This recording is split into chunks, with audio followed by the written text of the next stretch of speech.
Hello everybody and welcome to another faction pack deep dive. This is for the Seraphon, so if you want to have a look at the big lizards, let's jump in.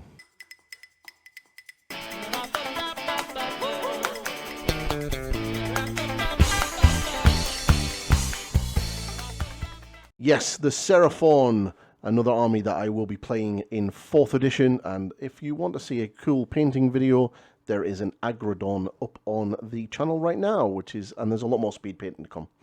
So let's have a little look at the Seraphon. So battle traits, we already had them in the faction focus, so we have a couple of them. So once per battle in the deployment phase, pick a friendly Astrum ability.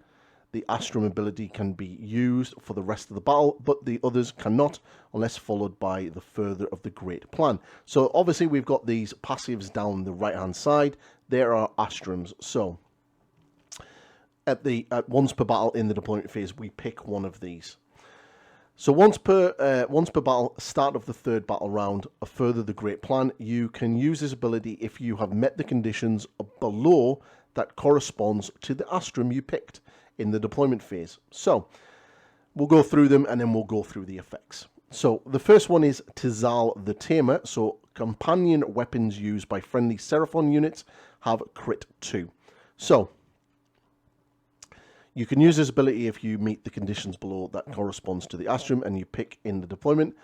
So you can, if 3 or more enemy units have been destroyed. So if you've picked this Astrum, so you pick this one where you get crit 2 on your companions.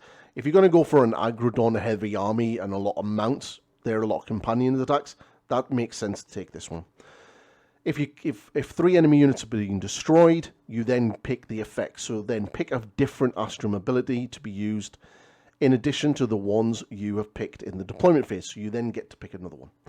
If you pick the Preserver, subtract 1 from the Rend characteristics on melee weapons for attacks that target friendly Seraphon units that are wholly within friendly territory. -1 Rend is really good.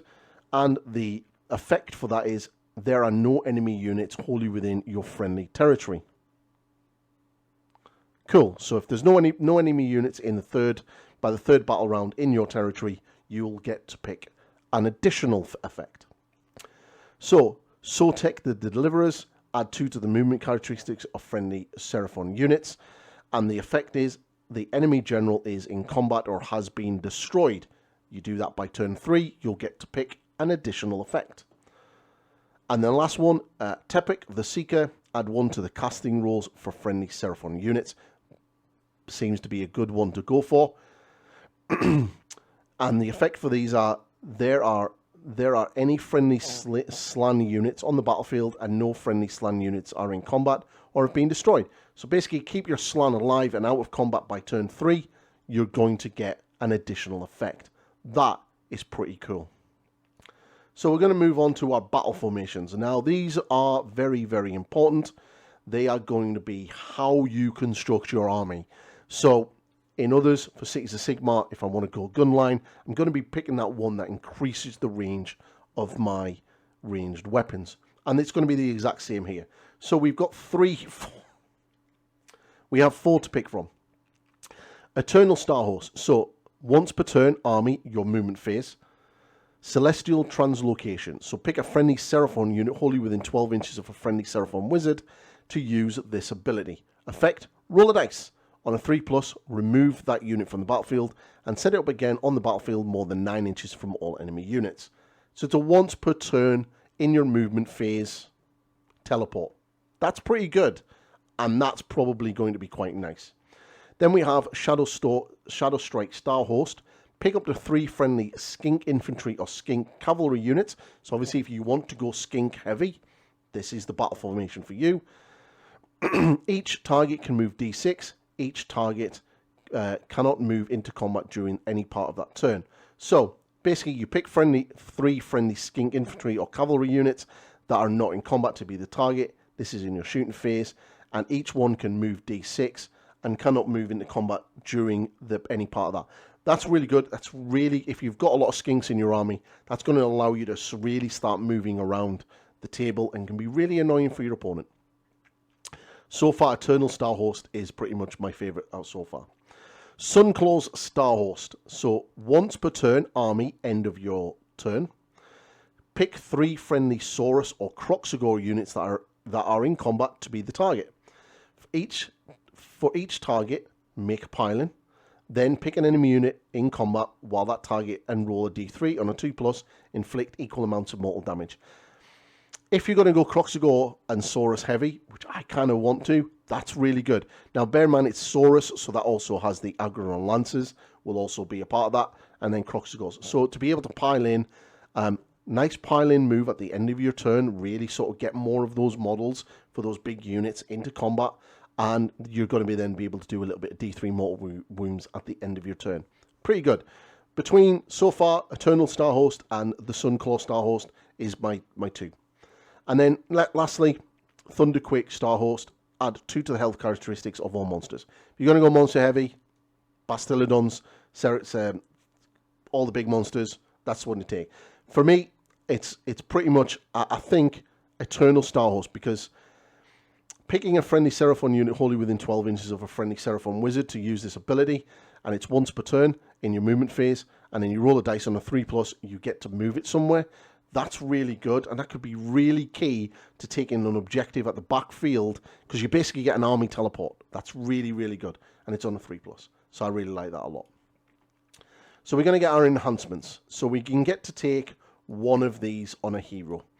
So, heroic traits. All right, and then we've got artifacts of power.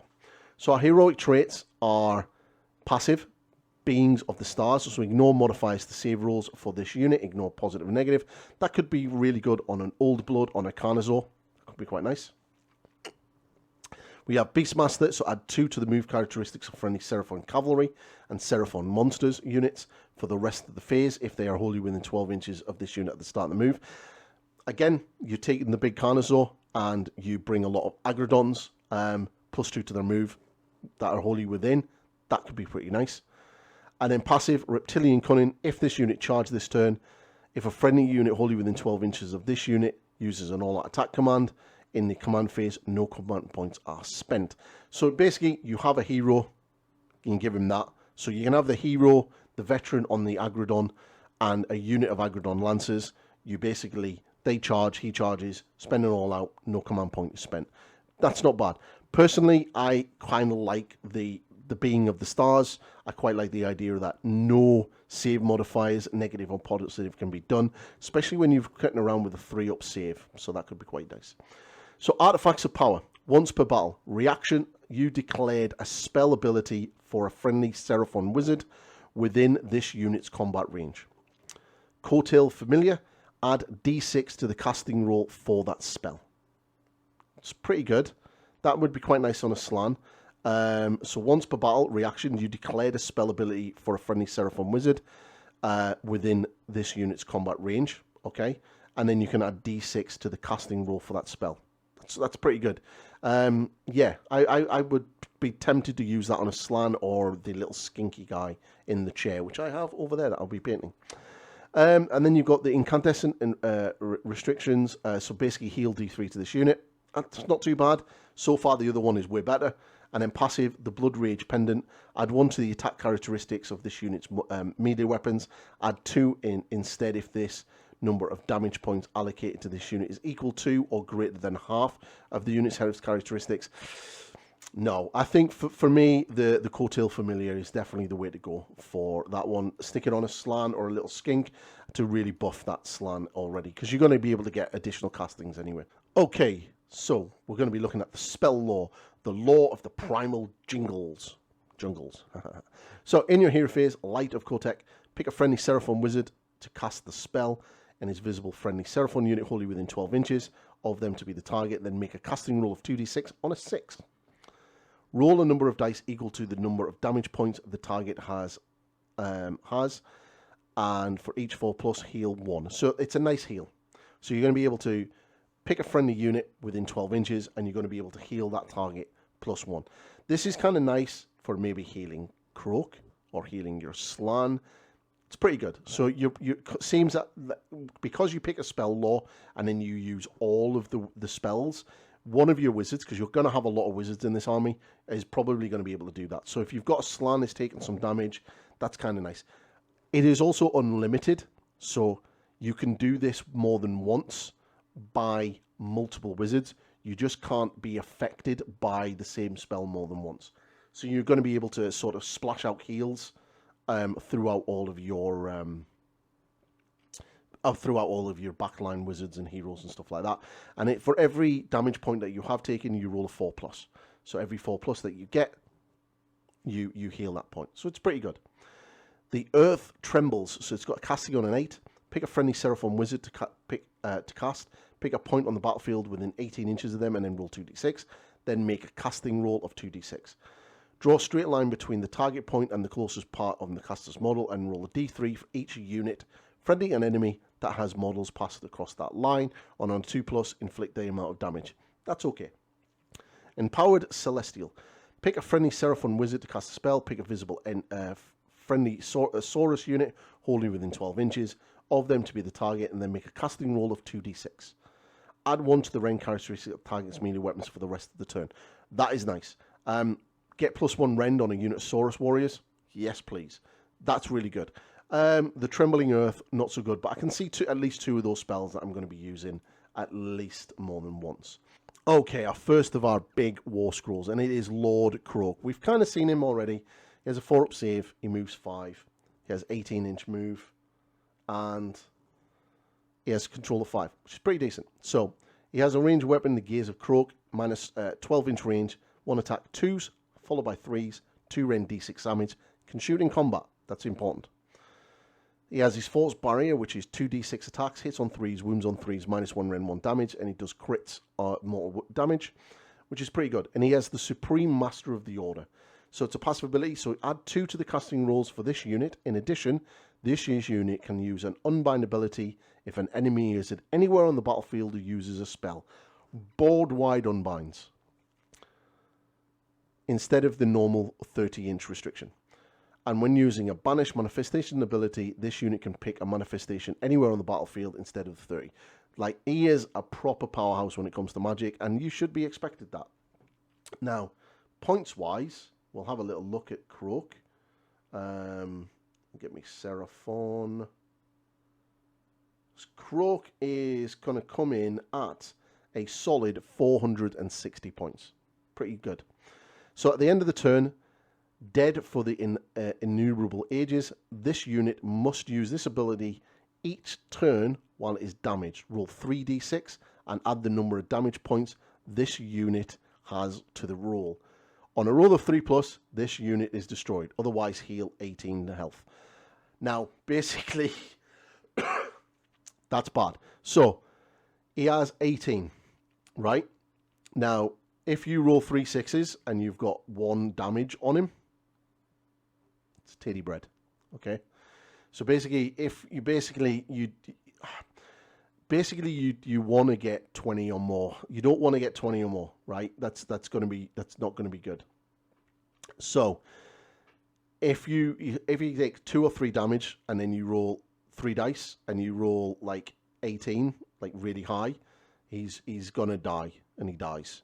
If not, you heal him 18 health. Okay, so he can take an absolute pounding. You can get him down to 1 right health, and add the number of damage points this unit is. Like, to be fair, if he takes 17 damage and you roll 3 dice, there's a good chance that he's going to be gone. But yeah, you know, he does have a 4-up ward and he does have a 4-up save, so you know, hopefully he'll stay around. But yeah, he's if you get damage onto him, he's going to die. A lot of damage, because your dice or those 3d6 are going to spike. So he's an arcane vessel, so pick a friendly skink wizard, hold you within 18 inches of this unit to be the target. Measure the range and visibility of the next spell ability to be used by this unit from the target instead of from this unit. So you can use a skink wizard as, so that little teleport spell that you've got in the movement phase, fire him out into cover and hide him, and then do him there, which is pretty good. So this unit can cast the spell more than once per phase. Pick up the 3 different visible enemy units within 12 inches of this unit to be the target and roll a casting value 2d6. Roll D3 for each target, and on 2+, inflict that amount of mortal wounds. So this unit can cast this spell more than once per phase. So he has a wizard 3, so you could do this 3 times. Casting on a 7, smashing into an enemy unit, doing D3 mortal wounds. So yeah, pretty good. Next up, we have the Slan Starmaster. Now, a Slan is pretty much going to be a key to your army, and you're going to be taking a Slan Starmaster, and they are 280 points. They have a 5 save, they move 5, they have 9 health, they have a control of 2, 6 attacks, 3s and 3s, -1 rend, 1 damage, and they do crits. So, you know, pretty good. Now, they're basically a 3-cast wizard, and they have a 6-up ward, and they do fly. Now, some of the big things that you're going to be looking at here is their abilities. So, Passive of Order, Master of Order. So, add 1 to the casting rules for this unit. In addition, this unit can use the Unbind ability if an enemy wizard anywhere on the battlefield. So, he's kind of like a mini Croak in what he can do. Ability instead of an enemy within 30 inches, and he can get to do everything else. So, he can still do what Croak can do with the board.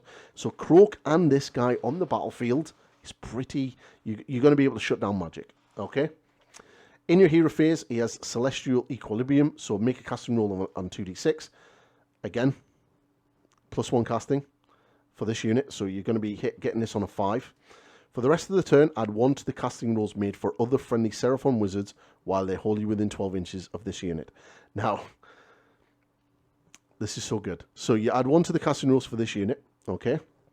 So he's got to pop this off on 5. You're going to be able to get additional castings from your other effects from like items and stuff like that, and then you're going to give another friendly wizard +1 to the casting rolls, and if you give him this ability to get d6 to it as well, you're going to be able to pop a d6 off on that. So yeah, he's going to be a casting powerhouse. You're gonna have a star master in your army. It's just going to be it's a given. So once per turn in any hero phase, Arcane Vessel, again, you can pick a friendly skink wizard, hold you within 18 inches of this unit to be the target, measure the range and visibility to the next spell ability used by this unit to be the target. Now, there is a skink on a big troglodyte, big dinosaur, and it's kind of the other kit that you can make from the veteran on the Carnosaur. You fire that guy out, and you basically use him as a umbral spell portal to start measuring the range of your spells from. Pretty cool. So once per turn, your army phase, pick a friendly Seraphon unit that started the battle with 3 or more models, and that has been destroyed to be the target. Roll a dice, and on a 4+, you can set that unit back up on the table, rounding up. So you can bring so you've got a unit of 20. You've got a unit of 20 Saurus. Roll a 4+. You can bring 10 of those back and set them up within 12 inches of this unit and 9 inches from the enemy. So it's pretty good. And obviously, summoning's not a thing anymore, so that's kind of handy that you're going to be able to do that as well. So we got the Skink Oracle, and this is the one that I'm talking about. The Skink Oracle on a Troglodon, all right? So this is the one that you stick on the little skink, and you can kind of sort of do stuff with this where you make it an umbral teleports portal type thing, but it's basically a skink on a dinosaur. Has a 4-up save. It's a wizard 1. Has a movement of 10. 14 health. 5 control. And it has a Noxus Spittle, so 15-inch range. D6 attacks. 3s and 3s. -1 rend. 2 damage. Shoot in combat and a companion attack. And then he's got the Divining Rod. 2 attacks. 4s and 4s. 1 rend. D3 damage. And then the Talons. 2 attacks. 4s and 3s. -1 rend. 2 damage companion. And then the Troglodon Jaws, which does drop down to 2 if he takes 10 or more damage. 4s, 3s, -1 rend, 3, and it does crits on 6s. Nice. So once per turn in the combat raids, you can do a roar. Pick 3 enemy units in combat with this unit to be the target. Roll a dice for each target, and on a 3+, subtract 1 from the rolls of the target attacks for the rest of the turn. Pretty cool. Terror. Subtract 2 from the control zones for enemy units while they are in combat with this unit. That's nice. And it can heal at the end of the turn D3. So you can teleport this thing out.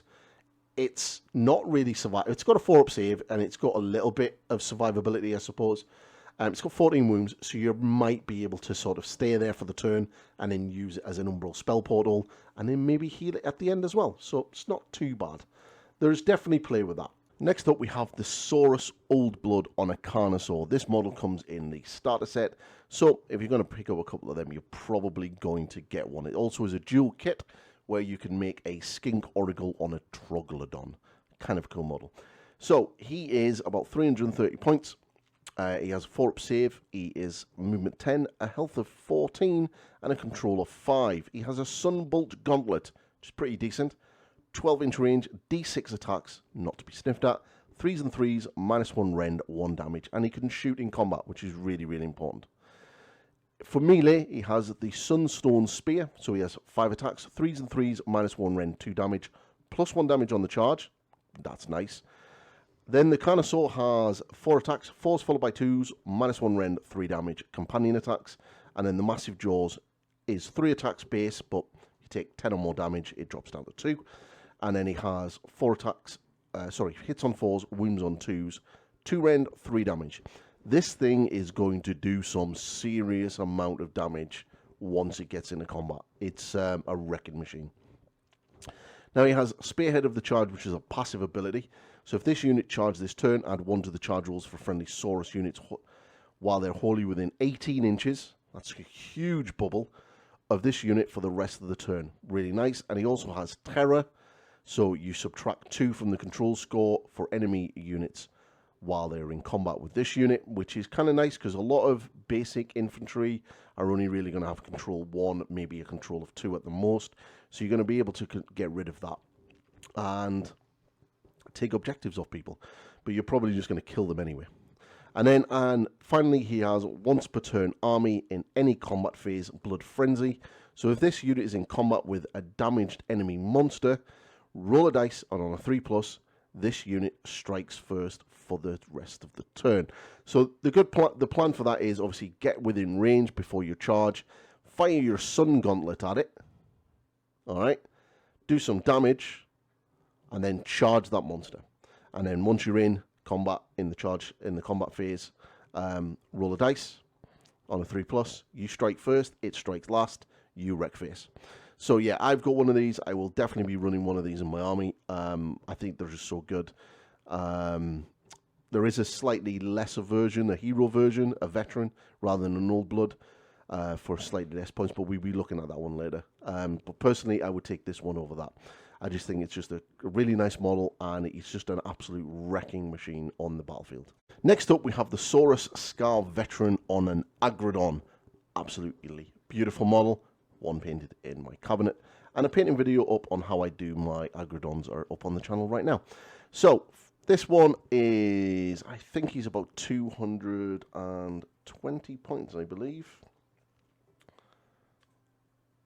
180 points, not bad. Has a 4-up save, movement of 10, health of 8, control of 2, and he has his spear or club, which is really quite a nice change to 4th edition, so it doesn't matter how you model it. Like in 3rd edition, you had 2 different weapon profiles, but now we just have 1 weapon profile, and you kind of just model how you want the model to look, so the rule of cool will always win. So it has 4 attacks, 3s followed by 3s, -2 rend, 2 damage, and +1 damage on the charge. Oh my lord, that's so good. The Agrodon itself has 3 attacks, 4s followed by 3s, -2 rend, 2 damage, companion attack. Now, they have a really cool thing called Primal Rage, and these and the Lancers also have the same rule. So this unit must be use this ability each turn, okay? If this unit used any fight abilities this turn, place a Rage token next to it to a maximum of 3. If this unit did not use any fight abilities this turn, remove all Rage tokens it has. And then add 1 to the attack characteristics of this unit's companion weapons for each range token it has this turn. Now, that's pretty good. So it's obviously at the end of the turn, if you fought and had a little bit of a Rochambeau, you put a Rage token next to them, and obviously against the Lancers as well if they're the same. And basically for each Rage token to a maximum of 3, you increase the attack profile for the Agrodon. So it's rending, bites, and slashing claws. So you could potentially get 6 attacks, hitting on 4s, wounding on 3s, 2 rend, 2 damage apiece. That is really, really, really good. Okay, so once per battle in your army and in any combat phase, you can place a rage token next to this unit in a friendly Agrodon Lancers unit wholly within 12 inches to a maximum of 3 per unit. So if you've got a couple, I'm going to run a unit of 6 of these with this guy running alongside them. So I can charge in, and then obviously because this only normally happens at the end of the turn, I haven't fought yet, I can pop a range token straight away, give him and the unit a rage token, and then they're going to be getting like an extra attack. So, you know, it can help, and obviously because they fought, then at the end of the turn, they'll keep that range token, okay? So pretty decent. Well, let's have a little look at the Agrodon Lancers. So the Agrodon Lancers, 210 points for 3 models. Really, really worth it. Definitely worth a unit of 6, especially now with the coherency and the combat radius, you're going to get them all in. So they are a 4-up save, they move 10, pretty good. They have a health of 5 and a control of 2 each. And again, we have the option of basically however you want to model them, spears or clubs, makes absolutely no difference. So they've got 3 attacks each, 3s and 3s, -1 rend, 1 damage, +1 damage on the charge, really nice, and they have anti-monster +1 rend, which is a really nice little touch. And then obviously the Agrodons are exactly the same as the veteran is. And they have the end of the turn primal rage. Now obviously you duel this in with the veteran, so make sure your veteran is within range of them, and he basically runs around with his cavalry unit. Why is this unit good? Well, one, it's a unit of dinosaurs riding raptors. Like seriously, like how does that even need to be discussed? And they're really, really strong on the table. I think with the fact that you can get a battle formation to make these better, they're relatively cheap for 210 points for a good kick-ass cavalry unit that do a lot of damage, and they just look so damn good. So yeah, unit of 6 with a veteran running alongside him is definitely going to be a big part of your army.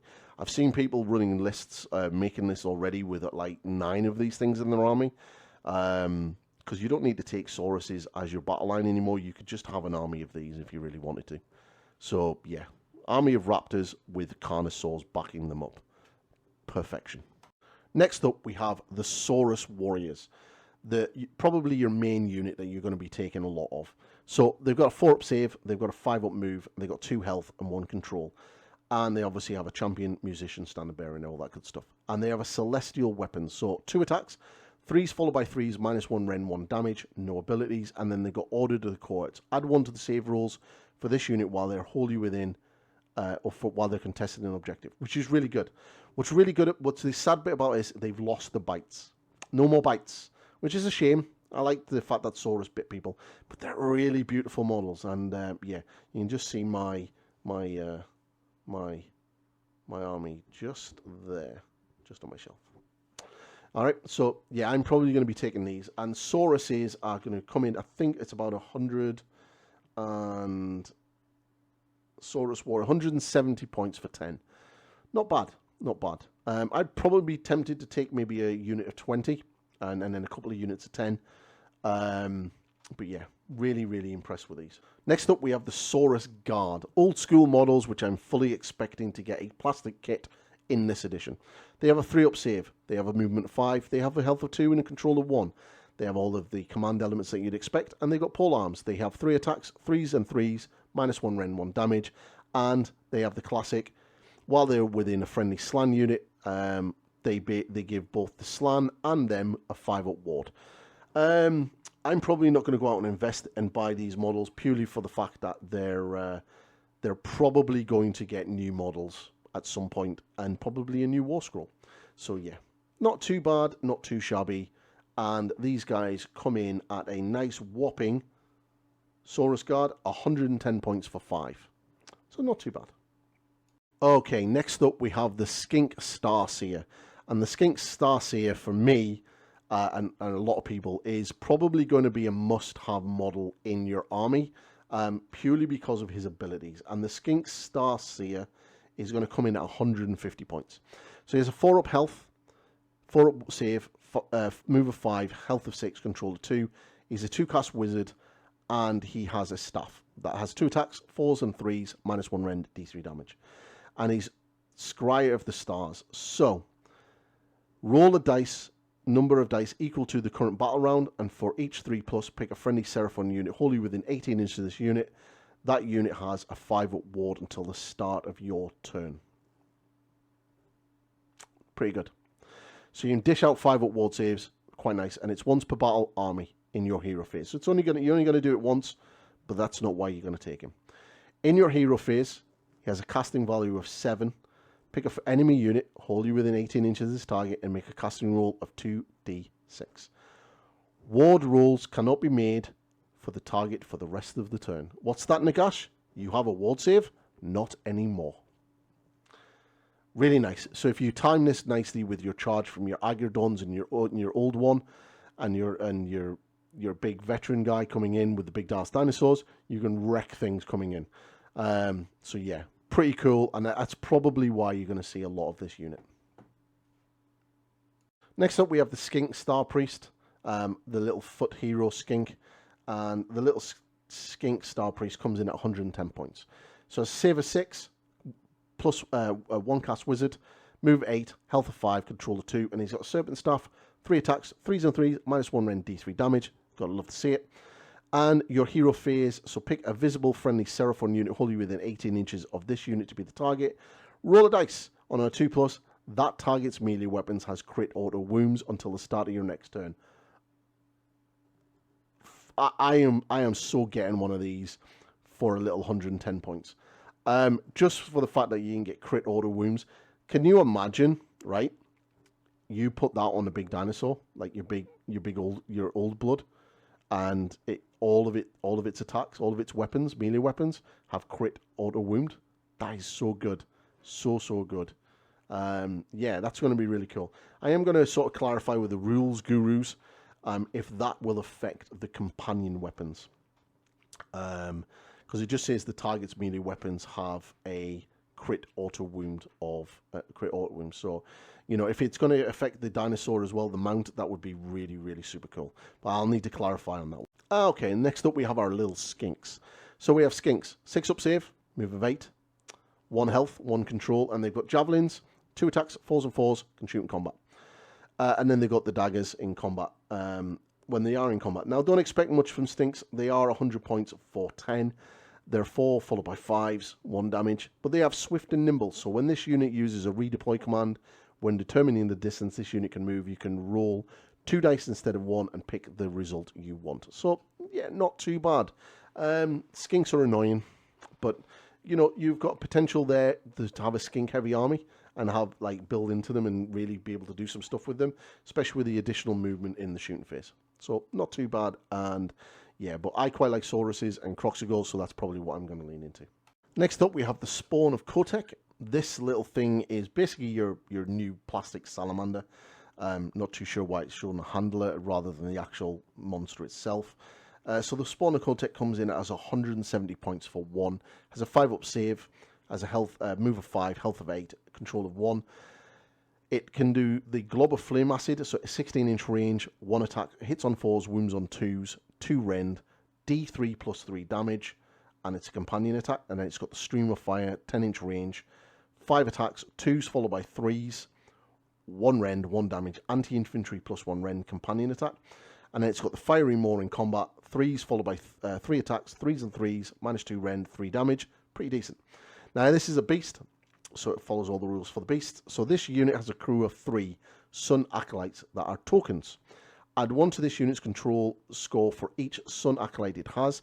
If this unit has no Sun Acolytes, it has a maximum control score of 1 for the rest of the battle. Each time you make an unmodified save roll of 1 for this unit, remove 1 of the Sun Acolytes from the battlefield after the attacks have been resolved. The damage points is still inflicted. Cool.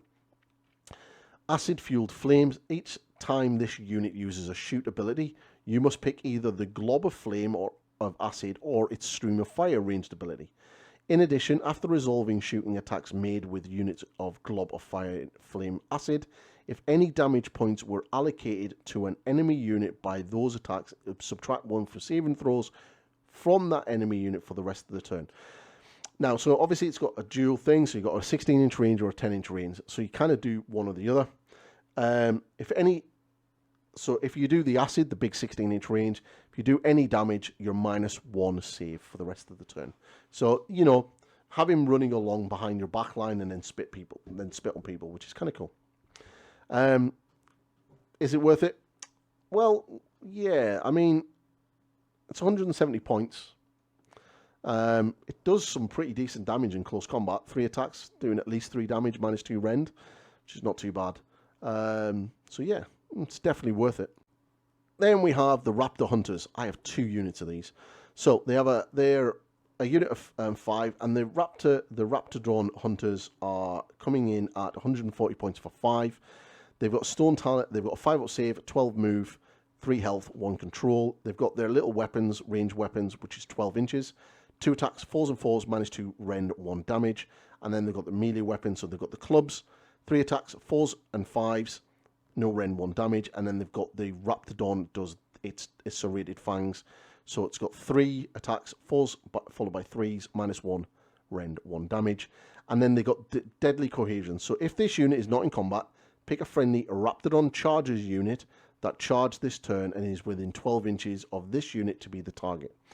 This unit can use a shoot ability as if it were a shooting phase. It must target a visible enemy unit with the same. So there's 2 versions of these. There's the Hunters and then there's the Chargers. I think I built mine as Chargers. So yeah, they're okay. I mean, they're what? They're 140. Well, both units are 140 points. They are a skink unit and the skink cavalry unit. So you can get that battle formation that is going to affect them. So let's have a look at the other one. Okay, so the Raptodon Chargers, again, 140 points. This is the unit I built my 2 of. 5-up save, 12 move, 3 health, 1 control. 3 health is pretty good for a skink cavalry unit. They've got the lances, so 3 attacks, 4s and 4s, -1 rend, 1 damage, +1 damage on the charge. And then they've got the Raptodon does 3 attacks, 4s followed by 3s, -1 rend, 1 damage, and its companion attack. And then it's Cold-Blooded Unity. Add 1 to the hit rolls for this unit's combat attacks if they target an enemy unit that was targeted by a shooting attacks made by friendly Raptodon Hunters in the unit in the same turn. I'm probably never going to take Hunters, but as a relatively cheap-ish, 140 points, cheapish cavalry unit that are reasonably fast, yeah, I could probably take them and they can maybe do a little bit of damage. But yeah, probably not going to take them, and I'm certainly not going to combo them with the Hunters.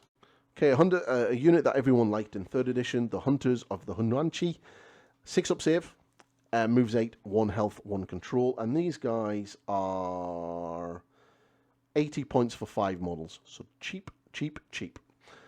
And they've got little blowpipes, which they fire at you with 2 attacks, 3s and 3s, no rend, 1 damage, and crit auto wound. And then they've got feeble claws, 1 attack, 4s and 5s, no rend, 1 damage. So they've got the deployment. So this unit, pick this unit if it has not been deployed, okay? And you can set it up in reserve in ambush. And then in your movement phase, you can pick this unit if it's in ambush and set it up anywhere on the battlefield more than 9 inches from enemy units. So again, you're going to get a unit that's going to be able to 80 points to drop in from behind and maybe run onto an objective and take an objective. But they are pretty weak. They've got a 6-up save and they've only got control of 1. So, you know, you may be able to run in, steal it, but if anyone even comes back to get them, they're pretty much dead. And then in the shooting phase, pick an enemy unit that has had any damage points allocated to this turn by attacks made by this unit's dart pipes to be the target. And then on a roll of a 2+, subtract 1 from the wound rolls for that target's combat attacks for the rest of the turn. That's really not going to save them. But they are cheap. They're only 80 points, so maybe you might find some use for them. Okay, so the other version of the Hunters, these are 90 points. These have a 6-up save, move 8, 1 health, 1 control, and they've got the Starstone balls. So it's 1 attack, 3s, 4s, no rend, 1 damage, and then they've got the javelins, 1 attack, 3s, 1 rend, 2 damage. Now, each model in this unit is armed with a Starstone and a Moonstone club. 1 in 5 can replace their weapons for 100 javelin. The champion cannot replace their weapons. So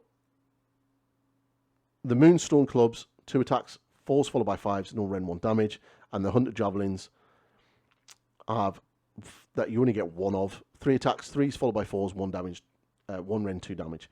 Now, again, you can set these guys up in ambush. You can do what you do with the other ones, and then they have pick an enemy unit that was targeted by this unit's star stones. This turn to be the target. Roll a dice on a 3+ until the start of your next turn. Subtract 1 from the number of dice rolled when making a charge roll for a target to a minimum 1. Again, it's not going to save them.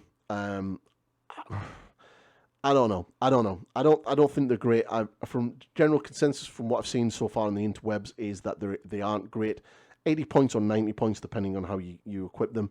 Yeah, not a massive fan of these, to be fair. Next up, we have the Terror Wings. They are a 5-up save, move 12, health of 2, and control of 1. And the Terror Wings are 3 models for 100 points, and they're beasts. They have snapping beaks, 3 attacks, 4s and 4s, no rend, 1 damage, companion. Your shooting phase, pick an enemy unit within 10 inches of this unit to be the target, roll a d3. If the score exceeds the target's control characteristic, that target cannot use commands for the rest of the turn. Not bad. I mean, to shut off commands, would you really spend 100 points for it? And obviously they're a beast, so this has a maximum control score of 1. Probably not. I don't think it's pretty much. I don't think it's worth the 100 points to basically shut off command points, to be quite honest. Next up, we have the Bastillodon with the Ark of Sotek. Now, Bastillodons, I really like them. I want Bastillodons, and the Ark of Sotek comes in at 270 points. So it's a 2-up save, 5 move, 12 health, 5 control. It's a big-ass monster. Handlers, it's got javelins, 12 range, 6 attacks, 4s and 4s, no rend, 1 damage, shoot, combat. Then it's got the Art of Sotek in 20 attacks in combat, 4s followed by 5s, no rend, 1 damage, crit, mortal wounds. Basically, you're rolling 20 dice and you're just fishing for 6s. And then it's got the tail, 3 attacks, 3s and 3s, -1 rend, d3 damage. All right, and then it's got companion. Okay. So once per turn, army, Ark of Sotek, pick up to 3 different enemy units within 9 inches of this unit to be the target. Roll a d3 for each enemy for each target on a 2+. Inflict that amount of mortal damage on the target equal to the roll. So pick 3 different enemy units within 9 inches of this unit to be the target. So you've still got 20 attacks in combat, but you've kind of got like a 9-inch mortal wound output. And then you pick 3 different units. So not too bad. I mean, do you really, 290 points. All right, 290 points. So you kind of have to look at that way. Next up, we have the Bastillodon with the solar engine. Now, this bad boy comes in at 290 points. The ones with the Sotek is 270. So it's got 2-up save, 5 move, 12 health, 5 control. Solar engines, 18 inches, 3s, attacks, 3s followed by 3s, -2 rend, 3 damage. Crits, 2 hits, pretty decent. Then the javelins, pretty much the same as the other one. Then it's got the bludgeoning tail, so you don't really want to get this one in combat. This one's a ranged ability, or this is your essentially your war machine. So it does the same with its tail. 3 attacks, 3s and 3s, -1 rend, 3 damage. Now, once per turn in your combat phase, pick an enemy unit in combat with this unit to be the target. Roll a dice for each model in that target to a maximum of 8, and for each 5+, inflict 1 mortal damage onto the target. You're not really going to want to use that. You're really wanting to use this as a ranged ability, but for 290 points, are you really going to use that? Like 290 points for essentially 3 attacks, 3s followed by 3s, -2 rend, 3 damage.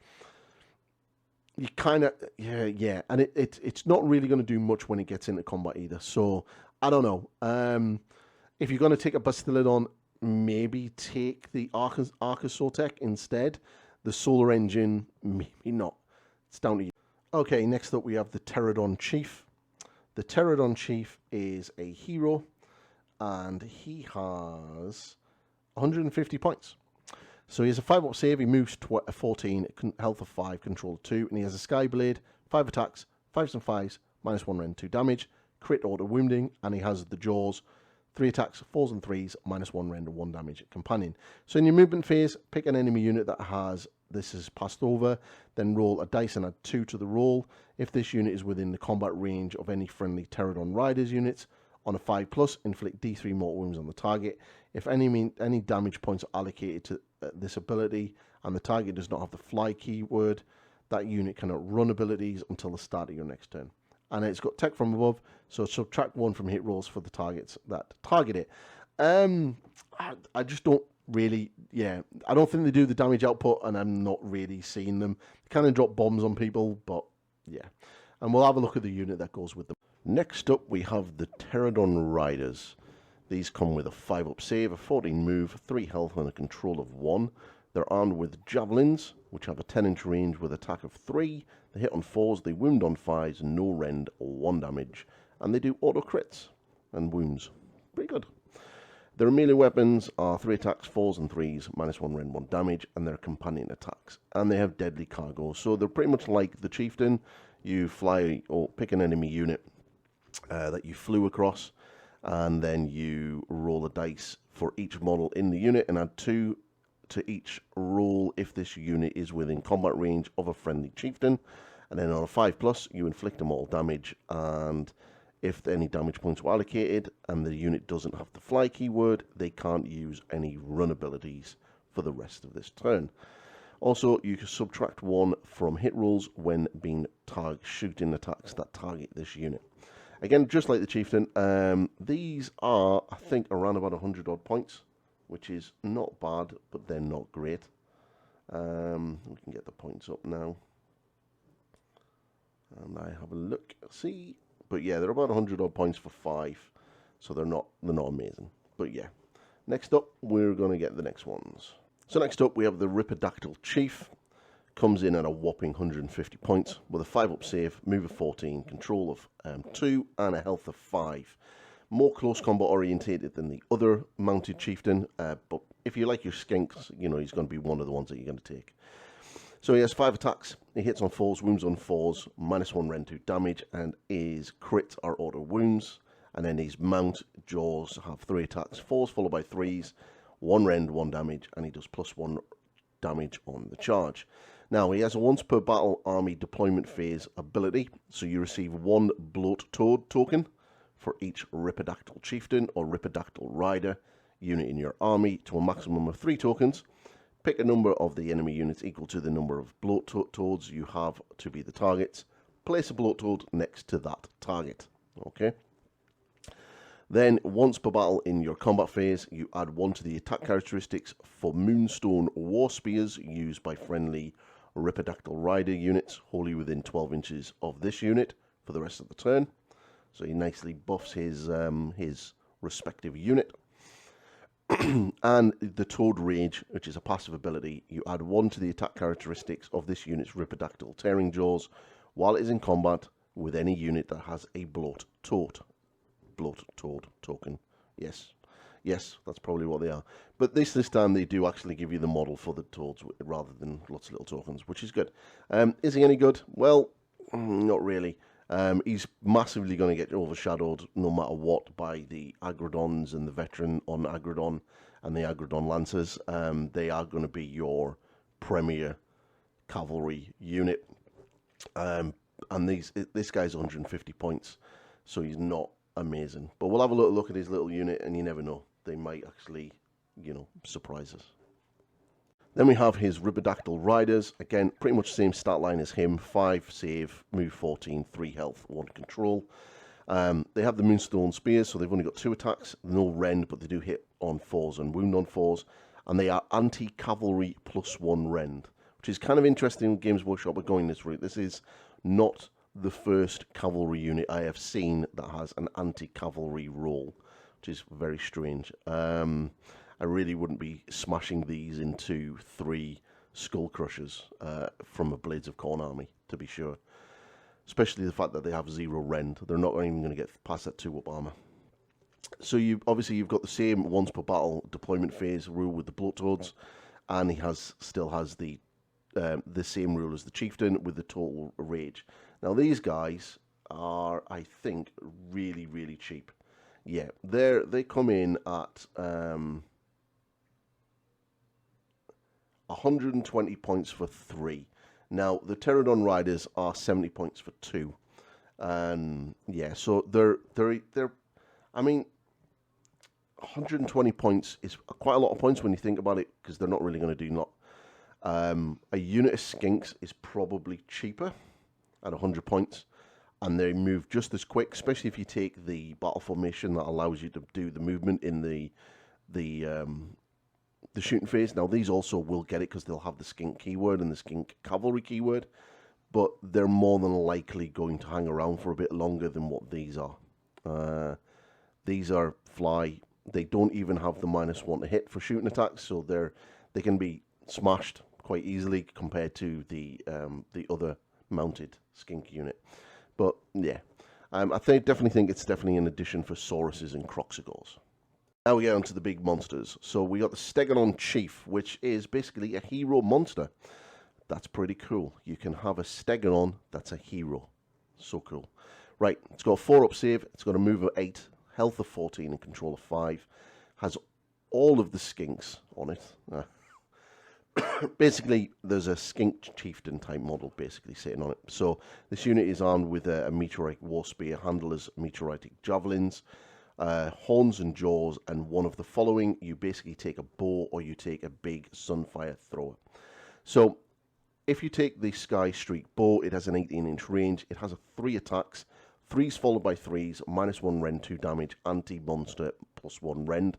That's pretty good, to be fair. It also has the Sunfire Thrower, so it's got 10-inch range, or you can have this.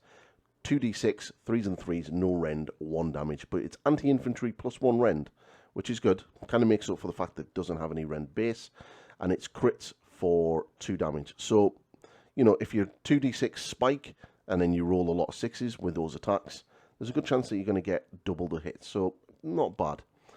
Then you got the javelins, which is 12-inch range, 6 attacks, 4s and 4s, no rend, 1 damage, but you can shoot in combat, which is going to come in handy later on in the game.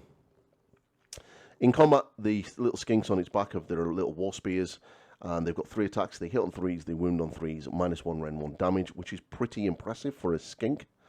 And then you've got the Stegodon horns and jaws, which is 6 attacks, 4s followed by 2s, 1 rend, 2 damage, and it does +1 damage on the charge, which is really nice.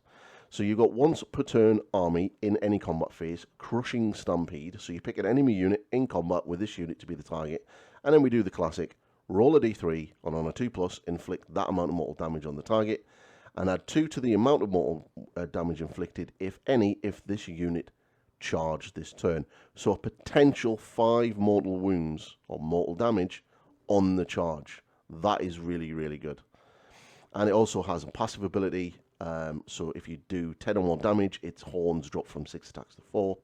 And then it has skink coordination, so if a friendly non-skink monster unit uses a redeploy command wholly within 18 inches, that's good, of this unit, no command points are spent. That's pretty decent. It has the skink word, so you're probably going to be able to take advantage of that little movement ability, which is quite nice. So yeah, definitely like a good Stegodon. Okay, so moving into more of the Jurassic Park theme of the army, we have a normal Stegodon, which is a 4-up save, move of 8, 14 health, 5 control.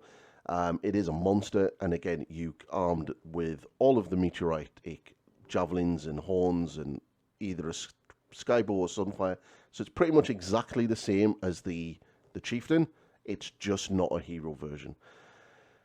You still have the passive ability of your horns and jaws are going to drop down to 4 attacks from 6, but you do have a once per turn in your charge phase unstoppable stampede, which is slightly different to the other one. So if this unit charges this phase, pick an enemy unit that's infantry in combat with this unit to be the target. Inflict D3 mortal damage on the target. You don't even roll for that. You just literally inflict D3 damage, which is brilliant. Then this unit can move 2d6 This unit can pass through models in the target. I like how they say pass through models, not like the power through command ability. The target unit must end that move in combat. Right, which is good. So you can basically smash through lines with this thing, and you can basically move through a unit and then potentially get into combat with another unit, which is quite nice. Next up, we have the Engine of the Gods, a classic Seraphon unit, and used to be the bane of everyone's existence back in 1st and early 2nd edition, where these things used to spawn in new versions of them.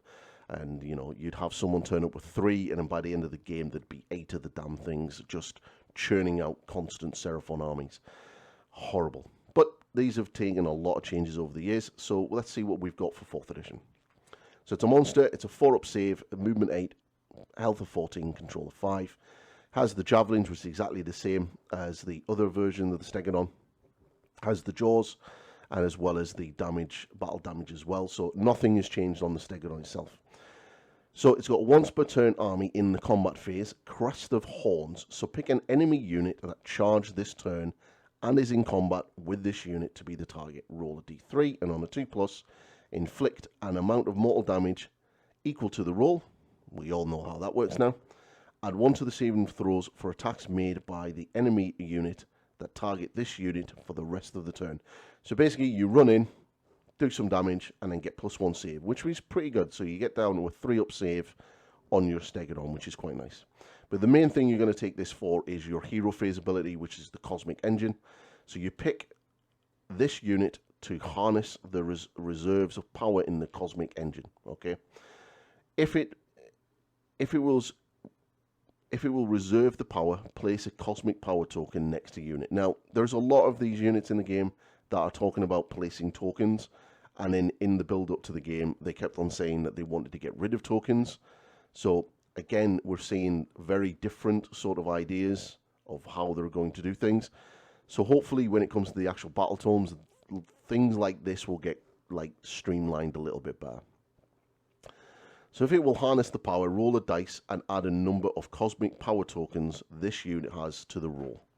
Then remove all the Cosmic Power tokens this unit has and pick up one of the following effects if possible. So healing light. So on a 3+, you heal D3 all friendly Seraphon units wholly within 12 inches. Now, wholly within 12 isn't big, but it's quite a big base on the Engine of the Gods, so it's not too bad. Starlight Summons. On a 5+, you can pick up to 3 friendly Seraphon units wholly within 12 inches of this unit and return slain models to each unit. That's really good. So bringing back models into a unit is quite nice. And then slow time. So on a 6+, you can pick up to 3 friendly Seraphon units wholly within 12 inches of this unit, and those units have strike first for the rest of the turn. Now, if you're going to have this pretty far forward with your combat units, because obviously it's only wholly within 12 inches, so you've got to take into account this unit and the size of your unit that you're trying to target. You're going to need to be up close, which obviously means that if you're close to the enemy, that means they can attack you, and they might want to try to take this thing out early because you are going to get some quite nice buffs there. Now, the Engine of the Gods comes in at a nice... Where are we? It's 210 points.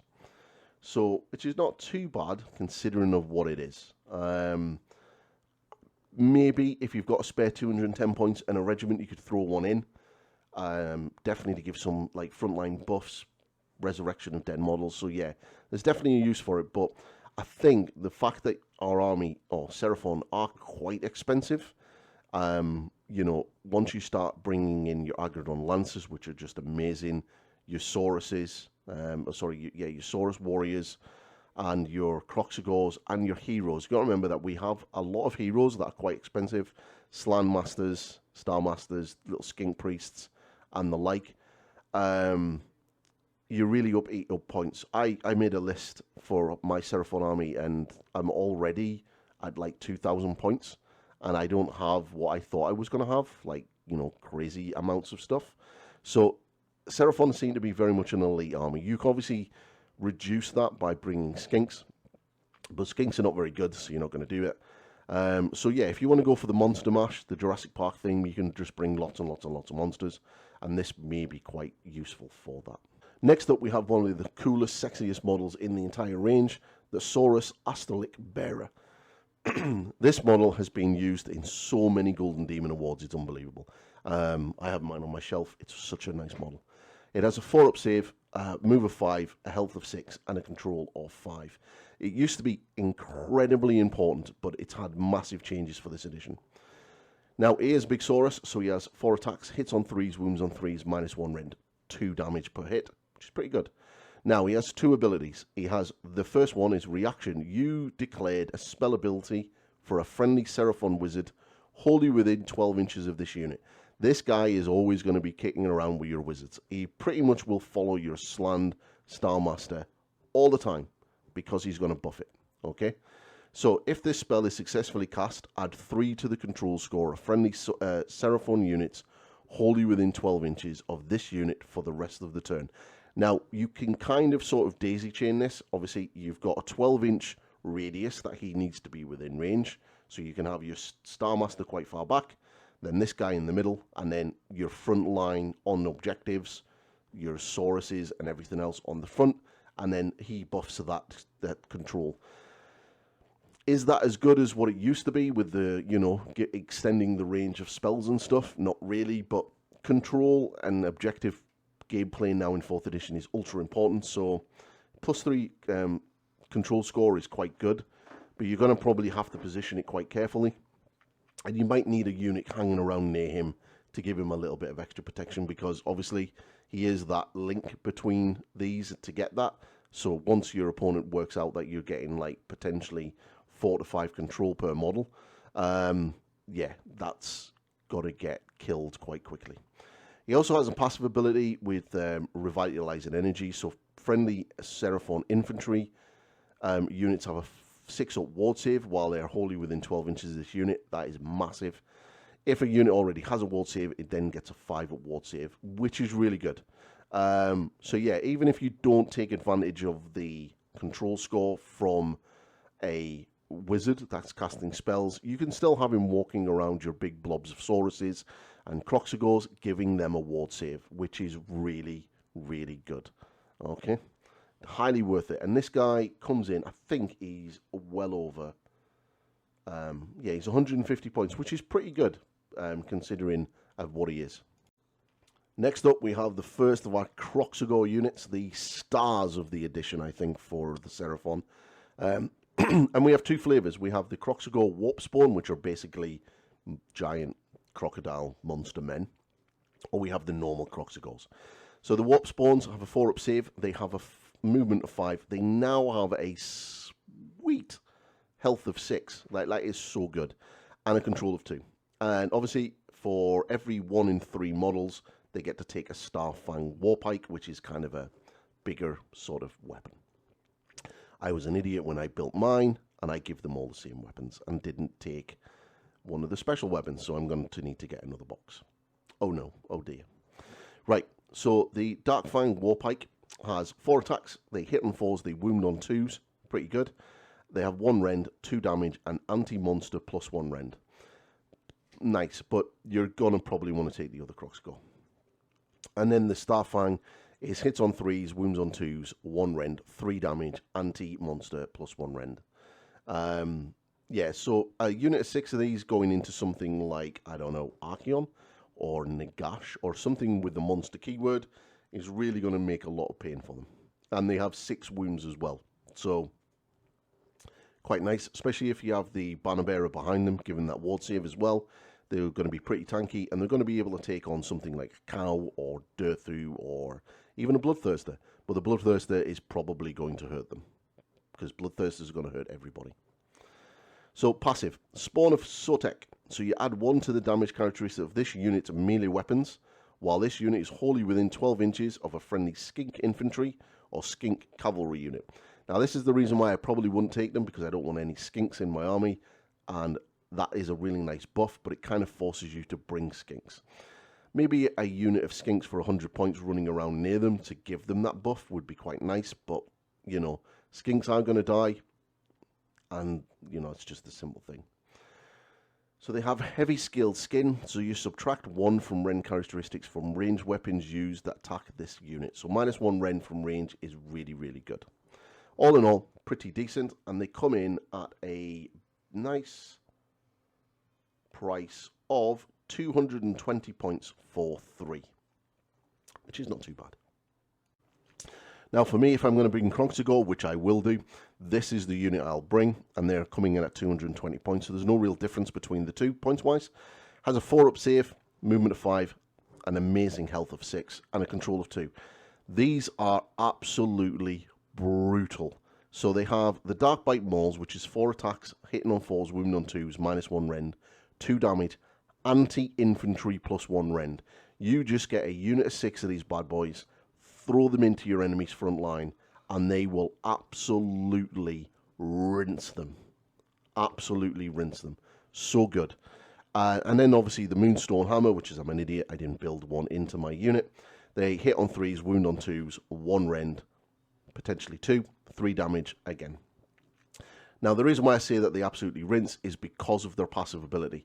So you add 1 to the damage characteristic of this unit's melee weapons for attacks that target an enemy unit that has 10 or more models.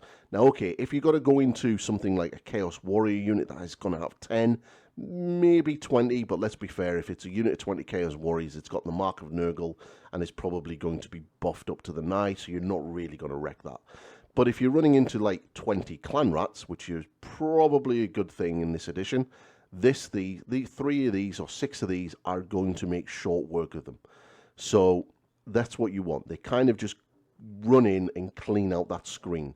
Get in, smash everything to pieces, and then allow your Agrodon Lancers and your Sauruses and stuff like that to get into the backfield to the more important things that you would want to kill. Especially if you're playing a Cities of Sigmar army. Kill those Steel Helms with these guys, and then your Agrodon Lancers hitting the Fusiliers in the back line, and it just wreck them. So yeah, this is why you want at least a unit of 6 of these bad boys. Next up, we have another hero, which is the Saurus Scar Veteran on the Dinosaur. Again, this is the model that comes in the sort of starter set. It's the big dinosaur with the Saurus on his back.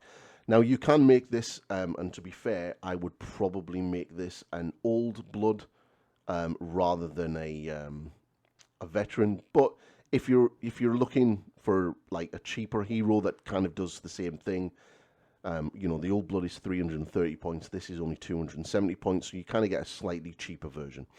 He pretty much has the exact same stat line as the others. You know, you've got your celestial weapons hitting on 5s, wounding on you saw 5 attacks, hitting on 3s, wounding on 3s, -1 rend 2 damage, standard Saurus sort of profile. And then the Carnosaur itself is hitting on 4s, wounding on 2s, -1 rend 3 damage. And then his massive jaws is 4s followed by 2s, -2 rend 3 damage.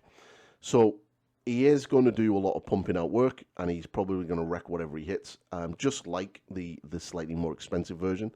But the other one has got a ranged ability. So you know, I would probably take the old blood, but it would probably go down to your ability. So it has the same passive ability with the damage, and it has the terror, and then it's slightly different. It has maim and tear.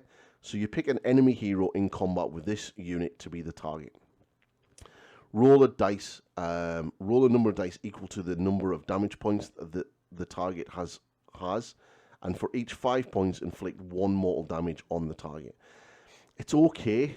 It's once per turn at the end of the turn. But let's be fair. If you get it into a hero, most heroes are probably going to die by this thing in the round of combat with the amount of attacks and damage it does. So you're not really going to get to use that very often at the end of the turn. Hence the reason why I would say go for the old one, the old blood, rather than the veteran. But if you need a cheap hero and you want a BT cheap hero, then this is, you know, definitely an option. And then we have the Saurus Old Blood. So the kit is weird. You can make this if you go for the skink version of the model, and you basically take the Saurus and have him standing on a rock, because, you know, tactical rocks are all the rage. Yeah, I've never seen anybody field one of these at all, and he does come in at 130 points. He's basically a veteran, grizzled old Saurus that's kind of been around for a bit. So he has a 4-up save, he has a movement of 5, he has a health of 7 and a control of 2. He has his weapons, which is basically a normal standard Saurus profile. 5 attacks, 3s, -1 rend 2 damage. No abilities, but he does have a couple of abilities he can use, and he is, like, you know, pretty cheap. So he has the Wrath of the Seraphon, so for the rest of the turn, add 1 to the wound rolls for the combat attacks made by friendly Saurus infantry units wholly within 12 inches of this unit. Not bad. And then reaction, you declared a fight ability for this unit. So pick a friendly non-hero Saurus infantry unit, kind of get the theme that he's there to buff the Saurus around him, that has not used the fight ability this turn and is within this unit's combat range to be the target. The target can be picked to fight immediately after the fight ability is used by this unit to be resolved. That's kind of cool, but to be completely honest, you're never going to remember to build this thing unless you deliberately get 2 and build the skink on the Troglodon. Otherwise, you're not going to get it. It's a shame because it would be really nice if they actually released an old blood miniature properly on his own, because the parts are quite nice. So you maybe could. I did try, but the parts that you need for the mount on the Carnosaur kind of is what this is mostly built out of. He kind of just comes with a different set of legs.